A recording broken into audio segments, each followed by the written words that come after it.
Baba, to some extent, and I'm sorry to say it, but I have to say it, somebody has to say it. Baba is surrounded by sycophants, power brokers, and power barons. Very strong words. Thank you. Talking of Winnie Odinga, there has been a lot of speculations flying around on how she personally managed also the Azimio secretariat, all right? There was a lot of accusations of high-handedness, arrogance, and incompetence. I spent a whole whopping 30 million for nothing for 3 years. All right? You spent 30 million on a campaign? On a campaign. And then you did not get the seat? That I did not even have a chance to participate in the party primaries. I did not participate in the party primaries. So what happened to your 30 million? It went down just like that?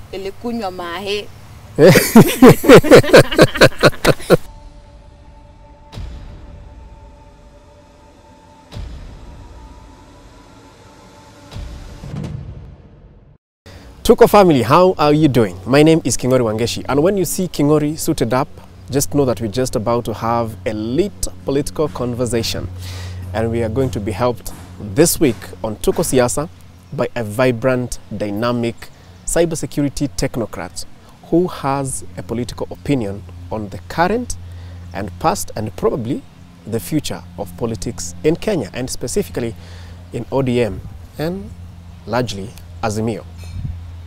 This is a conversation we're going to have with none other than Norah Bosibori. Norah, hi. Hello. How are you doing?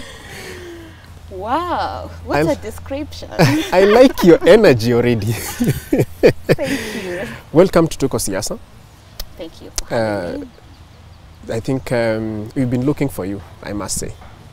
You found me? Because of your activity online. Yeah. But long before that, kindly tell us who Norah Bosibori is, because I've just scratched the surface on describing you. Thank you for this opportunity. First and foremost, of course, my name is Norah Bosibori, but pale mtaani in the hood, they call me Boss Wadago. I go by that moniker. You know, I'm a cybersecurity professional, which means that my day-to-day activities involve information technology security and risk management for organizations. Okay. All right? Yes. So technically what that means is that I carry out system vulnerabilities for our clients, you know, respond to cyber attacks, conduct forensic analysis, and of course help clients with the best practices in the industry, you know, with standards and protocols. Okay. Yeah. That is quite a portfolio. So yours is technology, current technology, and cyber security. Sure. So where does politics come in then? Politics occurred to me naturally as a call to duty and service.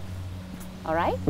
Yeah, you know, I was born in a conflict zone along the Maasai Kisii Strip. So growing up, I was met with bloody skirmishes, confrontations, and of course displacements of our people. And as we grow older, I came to realize that most of these upheavals were really instigated politically. So my work was really cut out from a young age. I knew that I would want to get into governance where policies are made so that we can come up with better interventions of conflict resolution, you know, things to foster cohesion alongside warring communities. So politics for me is natural, like having a walk. Yeah. So you, as Dr. William Ruto once said, that you can climb the mountain as you chew gum. Totally. Very easy, isn't it? So you are keeping the cyberspace secure? Yes. As you do politics? Totally. You see, all these things are intertwined. Social, economic, political dynamics are all shape everyday lives, you know. So then I noticed that you cannot do better economically, even in our cyberspace, in our digital spaces, if our politics is suffering. Because if there's lack of stability, then in which environment is your businesses running? You know, as much as I'm also in academia. By the way, I've been a lecturer. Oh. Yeah. Where? I've been a lecturer in various universities. Okay. Various? Yes, various universities. Okay. I've been a lecturer at the KCA University, Western Campus, Technical University of Kenya, Jaramogi Oginga Odinga University, and so forth and so on. So I'm passionate about academics. How did you get into politics? Was it during the last elections or that it was before then? I have a background in politics. I've helped a few family members run their political campaigns. So I knew what needed to be done to have a fruitful engagement with the people. So then I always knew that when that chance occurs, then I would grab it with my both hands and run with it.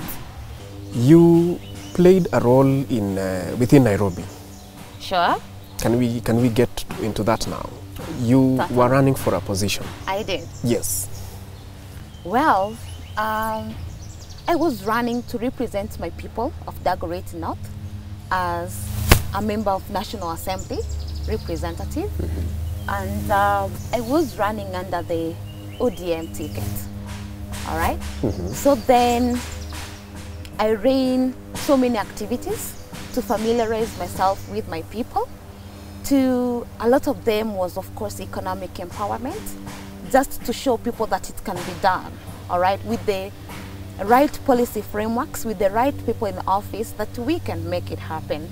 You see that in Nairobi especially, we are grappling with a lot of issues around urban poverty. There's a lot of policies that perpetuate urban poverty. What are these policies? How can we work around to make sure that our people can be empowered and enlightened to do better for themselves? What are some of the activities that you did to familiarize yourself with the people in Dagoretti North? For our youth, we have a huge talented youth in our republic. You realize that? So then I rolled out what we could call a football tournament. A whole tournament, by the way, of 56 teams across the whole constituency. Almost 18 teams from every ward. They competed with amongst themselves from the ward level and grew up all the way to the constituency level. And we managed to award the best, all right, at every level. So then we wanted to see if we can scout for talent. I was trying to look for partners who can help scout for talent, you know, youthful talent, so that they can go out there and get incorporated to now bigger spaces. And also, I was trying to work with women. You know, women are also the most undermined people in our society. Just trying to empower them through their circles so that they're able to manage their finances, you know, and empower them with financial literacy also. So that, of course, now then if you empower the youth and the women, you have a vibrant economy, because our economy revolves around the youth and the women. Did you run? I did. Yes. What happened? Oh my goodness. Well, let me toss up my mind and take a sip of water, yes, because please. It was drama and some comic relief to match it up. So then, of course, within the political frameworks and systems, we have the party primaries. So then I registered as a member, a full member of ODM, a life member of ODM, all right? Because I was intending to run, and that is one of the requirements of running for a seat. And I made it known that I wanted to run for an MP seat, all right? And I was given a go-ahead to continue with my campaigns. That is why I think they accepted my money to register me as a full-time member of ODM, right? So then I was even amongst the people who registered the most people to the voter registry, to the ODM voter registry. I registered almost 10,000 people, all right? Because in the party primaries, they do not use the IBC data. They use the ODM registered data. So then I made sure that at least I had almost 10,000 people in my register alone. All right. So that when then it comes to the point of voting, I know that people will stand by me because I've been with them in the journey. They have seen me. I've been there with them. So I wouldn't think that they would fail me in the last minute. Right. Yes. So then the campaigns were on. At some point, we went through skirmishes and confrontations in the campaign trail, as you can see from the video, right? At one point, Baba had come to Kawangware for a church service on Sunday. It was just a day after I had buried my only brother, by the way. So sorry. I had been in the village for around 2 weeks. So in the morning, when I had just arrived from the village, around 4 a.m., I arrived around 4 a.m., I get a call from the hood. One of my bogies calls me and is like, you know what? Baba will be here. Are you back? I'm like, what the heck? Don't have any information about that. Then he's like, okay, now you know. Baba will be here. He will be coming to church around this area. Wow, so then I have to think on my feet. I just tell my people that I will be there. I will show up. That as much as I am totally down, I've not slept for over 2 weeks. I've so many struggles right now. I will make it happen, you know. So then I make my way to church. But apparently, there's a communication from the party echelons, you know, from the top leadership of the party, that Bosibori should not appear here. She is not part of this congregation. So then when I come in, we are blocked from entering the church where Baba is supposed to be having a sermon. All right? You were blocked? We were blocked. And you had registered the I had registered as for the party. ODM life member. I had shown intent. They knew that I was in the ground campaigning. They had seen my campaign materials. I was the first person in Nairobi to brand cars for campaigns. The first person. From all sides. I was the first, amongst the first person to brand. So they knew. I was always with my branded cars in the ODM Orange House. You see Orange House is in Lavington. That is basically Dagoretti North constituency. So then I would just pop in and out, you know, when I need stuff, when I need paperwork to be done. So they totally knew that I was around, very much around. And they knew the work I was doing. So then when Baba came, of course, we were blocked from accessing the venue. But then we are the grassroots mobilizers. Sisi ndio wenyeji. This is our area. You're not going to tell us what we're going to do. So we got to do what we got to do. So we got in. We had to get in. Yes. Yeah, this is our home. You understand? It's our hood. All these people like in Ababuwino and Alado, they're imposters in our area. They are strangers. We don't know who they are. You don't walk into my kitchen and serve yourself broth. You wait. You take a seat. You calm down. And we serve you. Right? Yes.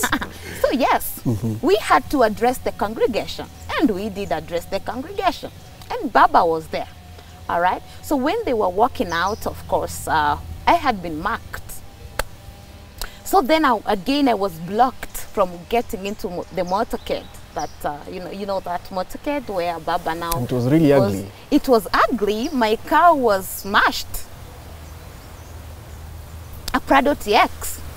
It was smashed to smithereens. You know, but that means nothing to me, because how much is a Prado, by the way? About 7 million bob, right? Nothing compared to the people have paid a higher price for leadership, isn't it? So then my point is that as much as ODM undermined us, they did not take cognizance that we exist, our influence, you know. They trashed us, you know. They oppressed us. They stifled our rights. representation, to fair representation, by not acknowledging that we also exist within that sphere.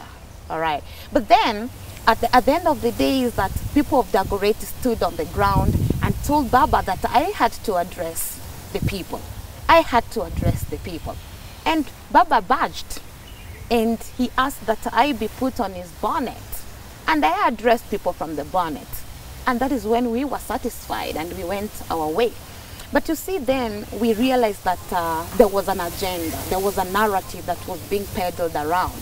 And we actually now came to realize it was because of the zoning shenanigans. What do you mean by zoning?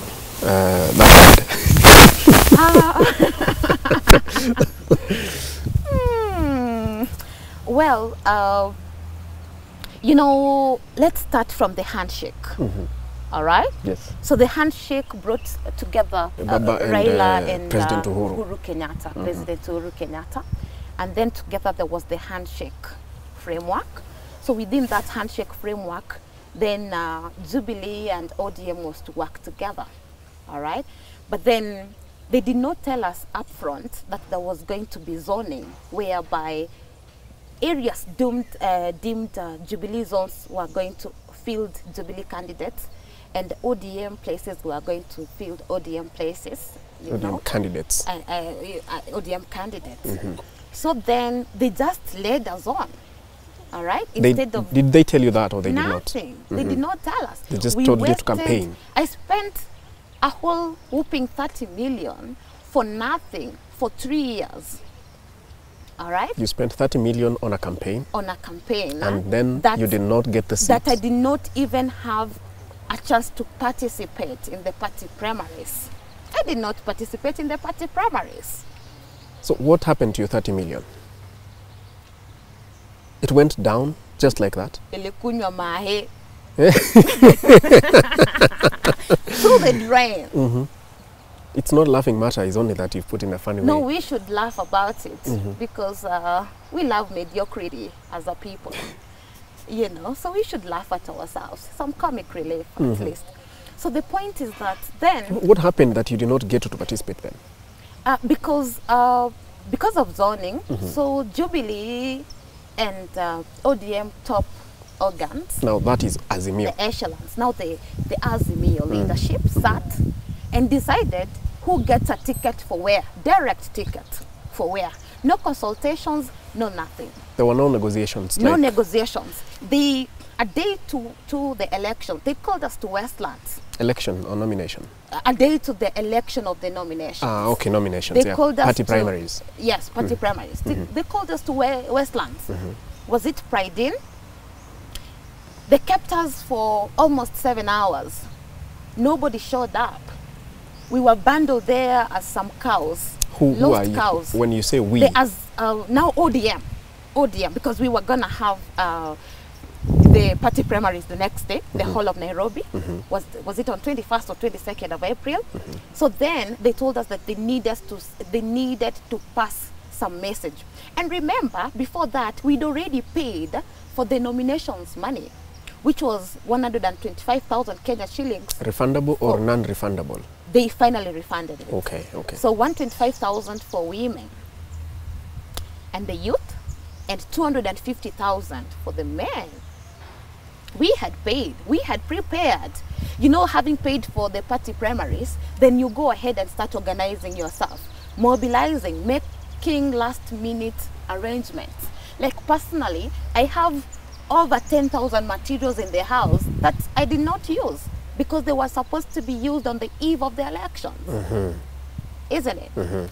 You know, so then a day to the elections, we are called to Westlands at Pride In Hotel. Nothing happens.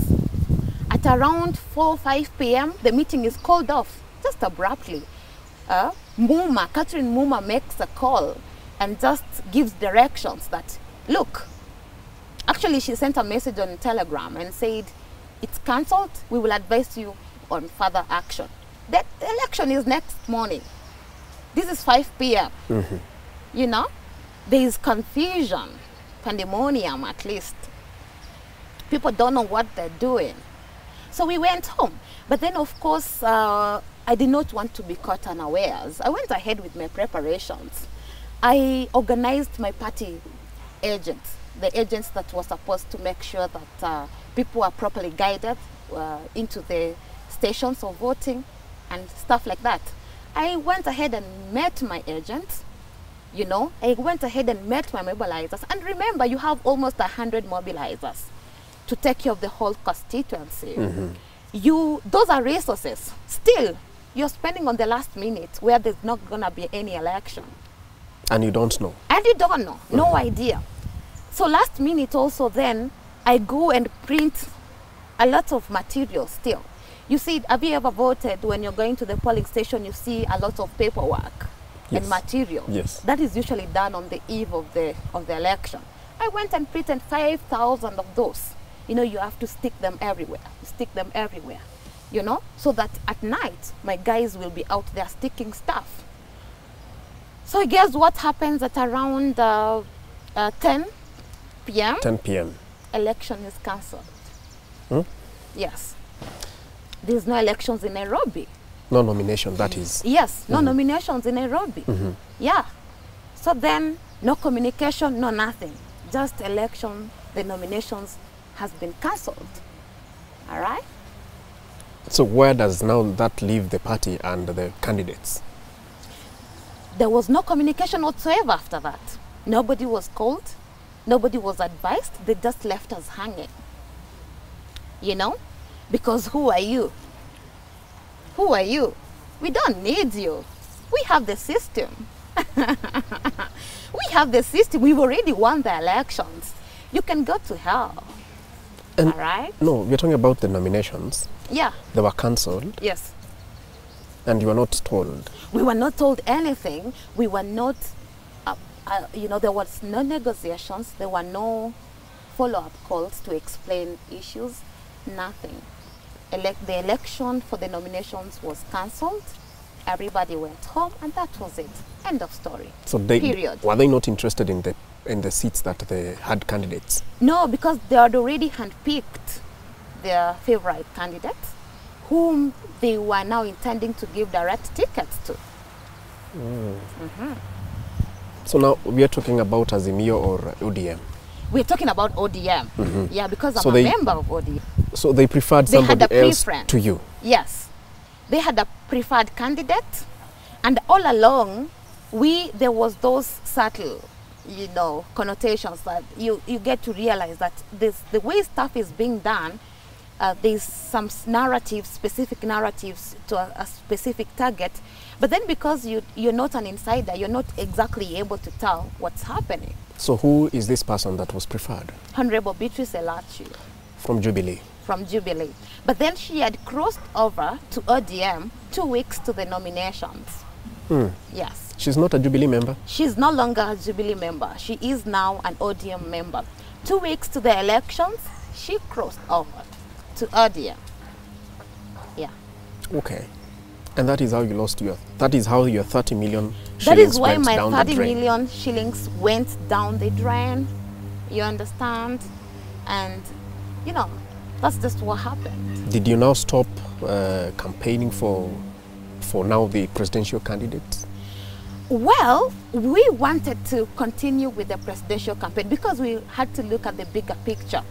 You know, I reached out to, again, the top leadership and some friends within the ODM fraternity, and of course showed my interest to continue with Baba's campaigns, right? But then I think also the fact that ODM has never run a successful presidential election, that means that they were clueless and rudderless on what needs to be done. Because mostly, I mean, time is money. I cannot get out of the house or my office, you know, where I'm earning in dollars, I mean, paid in dollars, to go sit and have tea. Yeah, so basically all the offices that ODM and for that matter Azimio were running were basically centers for people to come and take tea and bread and laugh and go home. Nothing concrete was being done within that framework at all. So then we got tired. No, Bosibori here, you know, you're making very serious allegations. There were no strategy meetings and, you know, interaction with candidates. planning, preparation for the D-Day, that is the general election day? Well, I did not see any fruitful engagement, all right? Especially for us who were zoned out. We were just left out there. So as much as, and of course, I used to go to Azimio, Orange House. They had an office in Riverside and stuff like that. Nothing was happening. No strategic engagements, you know, no plans, nothing. Yeah, we were just waiting for the system to deliver for us. Eh? What else? Yeah, we were waiting for systems. So now, do you think that that kind of treatment to the zoned out candidates, if you were to call them like that, cost the Azimio the presidency or the election? Their strategy failed them big time, if they had a strategy at all, you know. Yeah, so I could not see any concrete plan for the presidential election. There were too many centers of power and sabotage within. All right? There was so much interference from everybody, you know. So then there was no clear roadmap on what needed to be done to win a presidential election. You know that I deal with big data. Yes. I deal with big data. That is where you come in. That is where you come in. That is where you would have helped the party to... Yeah, that is why I come in. I mean, I was there trying to help them. Offered to set up a data center for them, but it was met with a wide berth. Because why would we dirty our hands when everything has been sorted by the state? Another serious allegation that you made there, that they did not have a data center. They did not have a data center. First of all, look, what is the work of a data center? We just need evidentiary proof that they had a data center. Let's start from the basics. What is the role of data? In an election. In an election. Very critical. +1 vote. You know, 50% +1. +1. Yes. Yes. That's how important it is. Right? Yes. So let's look at the types of political data, isn't it? So I will just deal with the 3 elements. One is big data as a political asset, big data as political intelligence, and big data as political influence. You work around these 3, then you have the most vibrant campaign that the world can ever imagine. All right. Now you're talking. Now I am talking. Now I'm in my area. I'm in my comfort zone. Please spill it. Comfortable. Thank you. So then, we already have the political asset, data as a political asset. I mean, we already have voter registered, the voters registered in an area, for example. We know their demographics. We know who these people are, who are the male, the female, and the age sets. We already have. And whether they stay in the rural areas or urban areas. Totally. Thank you. Now that is big data as a political asset. You have your asset. Yes. Right? How do you turn around this asset to your advantage? You need big data as a political intelligence. And how are you going to approach that? How do you approach that? Intelligence, you have to look at now what we call through the consumer database. You have to look at the patterns of these people. Who are these people now then? Kingori, what are your patterns? How do you operate? What are your needs? What are your aspirations? Given an opportunity, for example, to choose between this iPhone Pro Max, for example, and that Infinix over there. Which one would our cameraman will be very annoyed. Which one would suit your specific needs? That is intelligence. You understand? Yes. Just looking at the patterns, your preferences. Now that is artificial intelligence. That is another area that you excel in. Another area that I am usually part of. You understand? So then when you have now the asset, you've done an intelligence. Of course, you get this through collection of data, primary collection of data. Throw me one. How do you collect primary data? You go to the voters themselves. You already have the register. You know where they are. Go to them. Find out, how do these people live? What do they do? What economic activities do they carry out? What are their political ambitions? Who are they likely to support in case of an election at the moment? Then you would have gotten your intelligence. All right. How do you turn around that information to your advantage? Then we come to political influence, right? You know, at this point, I feel like you're describing the Kenya Kwanza political strategy. Is it? Because whatever you're talking about is what I can see was reflecting on their political strategy. Where did the Hustler Nation come from? Mama Mboga, watu wa boda boda, and they used to meet them. Look, when you surround yourself with the finest brains, then you get the best out of it. So where, no, please allow me, with all due respect. Thank you. Where was your brain It was to be used in underutilized. Azimio? My brain was underutilized. My energy was underutilized. You understand? I was seen as an enemy, you know. You see, the status quo does not like distractions, you know. Baba, to some extent, and I'm sorry to say it, but I have to say it, somebody has to say it. Baba is surrounded by sycophants, power brokers, and power barons. Very strong words. Thank you. So All are right? these the people who now stopped yourself and people like you in helping the campaign? Of course, because they don't wanna, they want to maintain the status quo. They don't know what the fresh blood is bringing in with, you know.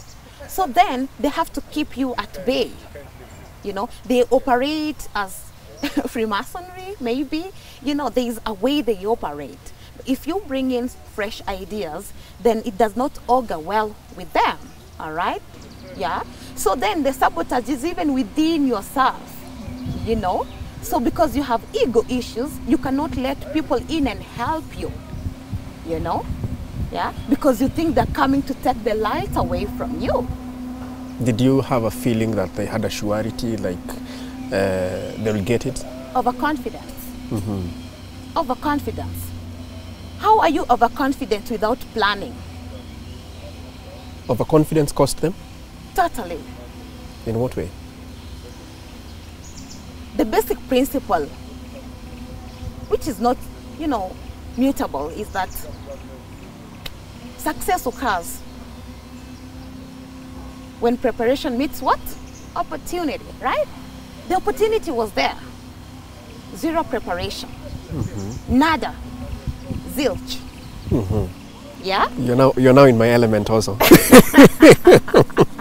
Zero. I'm in King Norah's shoes right Yes, away. yes. So then, so you see lack of preparation also. Ego issues. Underestimating the opponent.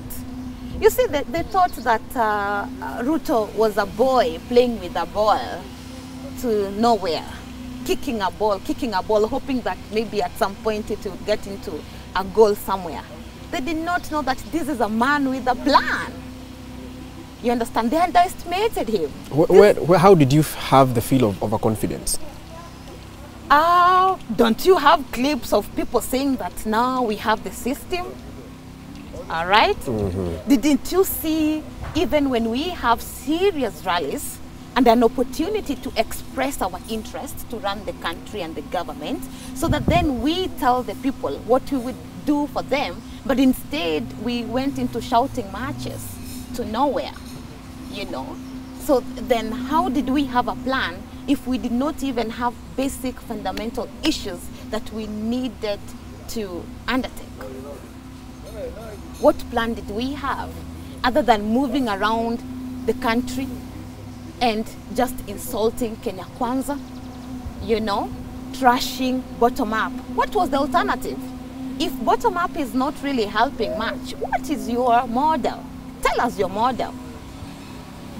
We realize that even the people who purporting to sort our democracy issues even the people who are purporting to be standing with the people are just cons. They're political cons. Because at the end of the day, they go by the mantra of quid pro quo. You scratch my back, I scratch yours.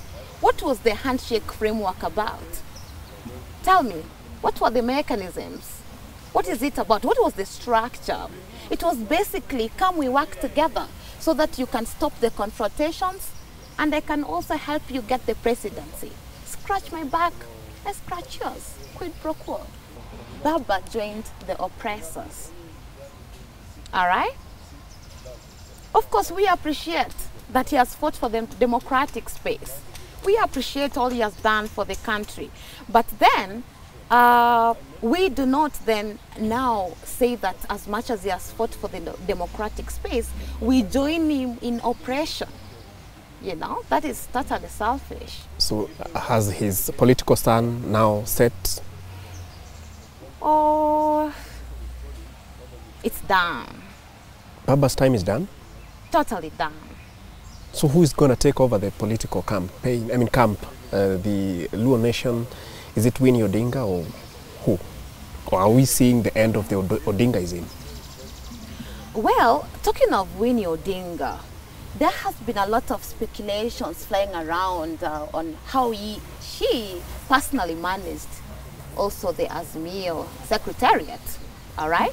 There was a lot of accusations of high-handedness, arrogance, and incompetence, all right? And I really have to acknowledge that being at the forefront of making sure that his daddy's interests are being met, she had to be a firebrand. She had to be the engine within the Azimio secretariat. But then with now the accusations that are flying all over, I can just sum it that Winnie Odinga suffered from what we call the Dunning-Kruger effect, all right? Which means that she had a cognitive bias of overestimating her capabilities. Mm-hmm. You cannot be a master of everything. You have to delegate. You understand? No matter how good you are. So then her condescending attitude had to rub some people the wrong way. Because you see, Winnie being a 30-year-old something person was dealing with people probably in the 60s, 70s, people who managed the elections over time. People who were probably in the Kibaki administration and campaigns, people who were in 2013, 2017 for Uhuru and Ruto. So these are the people that now Winnie was coming in touch with. And you see then, being now the wiseacre that she is, that she knows everything that needs to happen, then she had to undermine a lot of people to be able to get her things done how she wanted them to be done. And that cost the campaign again? That cost the campaign again, because if you cannot listen, if you cannot be advised, then people let you do whatever you need to do, and they take a backseat. So where does now that leave the party as at now? The party is in shambles as we speak. The people surrounding Baba are leeches. They need to be flushed out, all right? I would offer Baba a little concoction of Jik, Vim, and Hapik. Have you tried it on your toilet? Very good concoction. That one is going to flush out the leeches from his system, all right? Because ODM does not stand by its ideals that it was purposed for, all right? It lacks vision, it's clueless, it's rudderless, yeah, all right? It has to then empower the next generation of leaders if it needs to survive. It has to acknowledge that there's people who've also fought for the party and they have never been recognized. The youth have died for the party. If you come to Kawangware, they were the people who were going to the streets for the tear gas Mondays. You know, they feel that they've been left out. So for the party to come back, then it has to take stock, you know. Go to the basics, see where they went wrong and start building again. from scratch. There is a conversation that has begun between Ledama Olekina, the Narok senator, and Babu Owino, the MP for Embakasi East. Do you think that is the revolution that ODM is waiting for? Totally. If ODM is not going to turn around and do things the right way and acknowledge youth leadership, all right, it's going to die. It's on its deathbed. How about the latest comeback of Miguna? He says he is yes. He says that now he wants to take over the leadership of the Luo nation. What do you think? It's a good vision. You know, if you can dream it, you can do it. Everything starts as a dream. Okay. And Miguna has the drive. He has the energy. Is he the one to clean with your concoction? Not necessarily, because also Miguna, I don't think he stands by the ideals of ODM. He's completely out of ODM. If he has to stand by the Luo nation, it has to be through a different outfit. Completely, totally new. Totally new outfit. He has then to engage people who have the same ideas like him. I've seen people like Kidero coming out strongly to get the Luo community get a different, shape up a different narrative, a different conversation, so that they can grow in that aspect. So Miguna's comeback is amazing, and I love his resolve. He never gives up. You understand? Look at the atrocities that he had to go through from the past regime. So for him to come back and still want to go on with what is happening within the political space in our country, it's a huge honor for us. And if you've been following up, Miguna, it starts from way back when he was in campus. It's not like he woke up the other day and started, political issues. So definitely Miguna is a fresh breath to the Luo nation, and I will fully embrace him. And if a chance arises, I will work with him. Wow. Miguna, here is your one of your strategies. Now, big data and cyberspace. He's also very strong in social media and big data. Big data. So I think you can click. Big data. Now, let's shift gears as we finalize and talk about the economy. And I think I should just start by asking you, what is your net worth? Thank you. I'm paid in dollars. Right? Okay. As a cybersecurity professional, our paycheck is in dollars. All right? I run a consulting firm that deals with cybersecurity issues, and we have offices in 7 different places across the world. Wow. Not country, world. Across the world. Okay. Yeah. So then we deal with data. We deal with forensic issues and stuff like that. I also do subsistence farming, small time farming here and there, but I'm hugely passionate about data and computers. Okay. Yes. So that gives us a net worth of around... In dollars, yeah, some millions in dollars. So that must be billions in Kenya shillings. Could now, be. your review of Dr. William Ruto's presidency as at now, and in connection with that, do you think the elevation of Musalia Mudavadi as the Prime Cabinet Secretary is like, a checkmate on Deputy President Rigathi Gachagua? Wow, Mudavadi and Gachagua are 2 different people with 2 different aspirations. Gachagua is abrasive, says it as it is. But then Mudavadi comes from a different background. He's a gentleman of Kenya's politics. Totally. A gentleman, an economist, a person who understands what needs to be done. It's only that Kenyans are used to phrase-mongering. The razzmatazz of phrase-mongering and populist ideals. I come here today, we have this narrative, tomorrow is this narrative. We are jumpy, we are not grounded. But if we have to look at the best for our country, we have to look at calm and collected people like Mudavadi, you know, those are where wisdom lies. The people who have the techno, they know exactly what needs to be done, how. Okay. Yeah.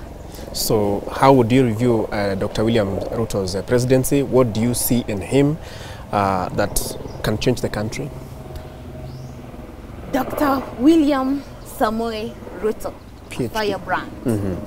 Yeah? Is it the GOAT of Kenyan politics? I made a joke that when Junet was actually going around saying Kondo, William ni Kondo, he actually meant the GOAT, the GOAT. He's the GOAT. He's the GOAT. The greatest of all of them. Come on, greatest of all time, man. And let me tell you, this is a man who's never lost an election, all right? All right? He has set a record already. I would like that he sets another record. Of performance. Of performance. And he's going to perform. He is a man with a vision, with the drive, and the tools to make it happen. All right? You see, Project Kenya was not handed to President Ruto on a silver platter. It was not a toy that was handed at birth. It was not passed on. As you grow up, have it. These will be your subjects when you come of age. He got to power through sweat and blood. All right? He worked for it. He's a man who's grown within the social, political dynamics of this country. He knows what needs to be done. If President Ruto fails, then he really just wanted to fail. He's a man for the job. Let's leave it there. And we're going to support him. Yes. I want him to make it because it gives us so much hope. A chicken seller. Becoming the president. Becoming the president of the Republic of Kenya. What a life. Do you think he's surrounded by people, you know, Azimio said the people who surround Baba are leeches? Why? That is your opinion, not the opinion of Tuko Siasa. So do you think Dr. William Ruto is surrounded by smart people? Dr. William Ruto is smart. The buck stops with you, himself. First of all, you have to acknowledge your smartness. You have to know to what extent your smartness is going to turn around things. Then you are able now to pick who exactly suits the job. You understand? You are the CEO. You're the driver. You're the engine. True. All right? Yeah. So if he wants to make it happen, he knows exactly what needs to be done. He is intelligent. He knows what he needs to do. It's a fresh breath of air to the presidency, you know. A person who, with such kind of intelligentsia and knowledge, and having walked through the corridors of power for some time, I know he understands what needs to be done, and he will make it happen. Is Dennis Itumbi your friend because you seem to be speaking his language, or something tells me that you are almost the same? I've never met Itumbi in my life, but I would acknowledge his ingenuity. He's a genius at his own space and spectrum, because like I said, life is about data, you know, and data is useless if you cannot use it to your benefit. So then I think Dennis is surrounded by the expertise that he needs. He knows who to go to for specific information, for specific expert advice, and then him being now the expert communicator, he is able to package information to the basic level so that now when he relays that information, it's going to the point at which he wants it to go to. So yeah, so basically Dennis Itumbi is good at what he does. I believe you and him would make a great team, but that is now time will tell. There's a person here, he's asking, are you taken, are you married, do you have a family? Yeah, I have a family. Yeah, I have a family. We leave it at that. We leave it at that. And what do you like to do when you're not dealing with metaverse, metadata, and all that? I like to be playing with my daughter, you know, and just also, of course, being out there, trying to enlighten people, giving them the right information, and emancipating them from what we call mental slavery. I would leave with just one message, that everything is doable only if we emancipate ourselves from mental slavery. This is a message that reverberates across the world. Of course, I echo the sentiments of Bob Marley himself, you understand? And he mentioned this in his redemption song, that we have to emancipate ourselves from mental slavery, for it's just ourselves that can do what? Can liberate ourselves? Yes, it's just us that can get ourselves from the shackles of poverty, and only if we can turn around and be able to use our brains. You understand? Right. Yeah. And on that point of using the brains, we end it there. Thank you. Thank you for having me. You're welcome, and we look for us to discuss digital space, the opportunities that are there. Digital economy. Yes, digital economy. Thank you. We even have a ministry.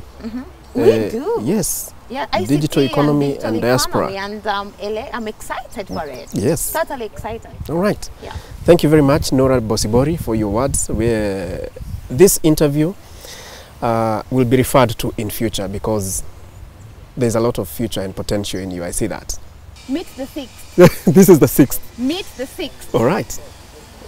Watch this space. All the best. And as you watch Bosibori's space, continue watching Tuko and our videos. Subscribe if you've not. You can also join our Patreon or YouTube membership through the links that are below this video.